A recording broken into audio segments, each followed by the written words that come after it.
Since I left the bedside nearly 2 decades ago, these problems have only grown worse.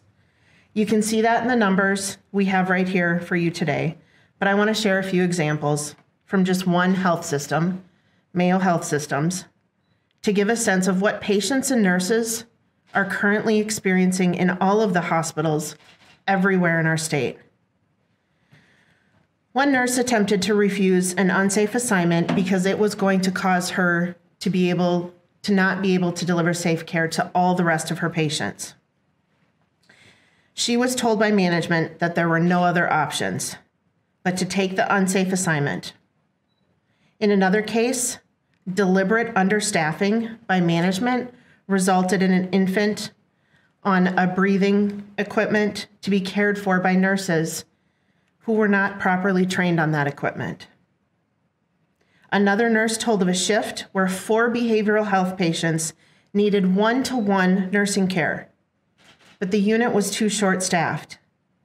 They attempted to call a manager, and the first time no one answered. When the nurse called back a half hour later, the response she received was, "Okay, thanks."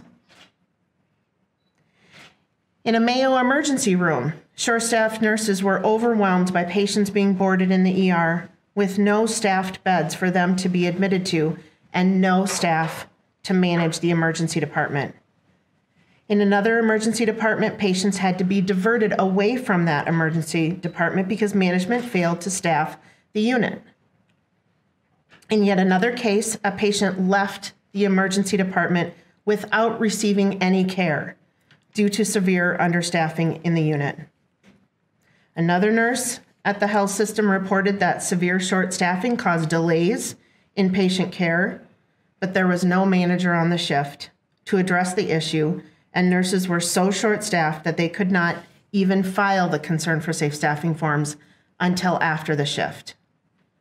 Nurses were left with no help, no other option but to struggle through assignments that put their patients at risk.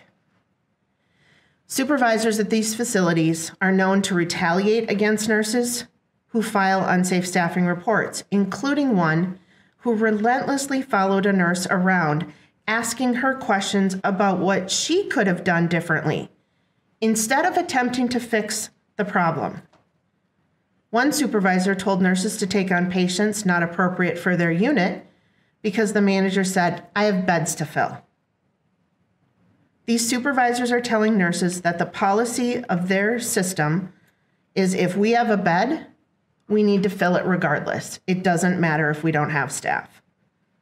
Some of these supervisors even encourage nurses to actually fill out the concern for safe staffing forms because units are so understaffed, including a case where there were only 3 nurses for 10 patients, 1 over 5 of whom were all critical care. Unsafe staffing is driving nurses away from the bedside.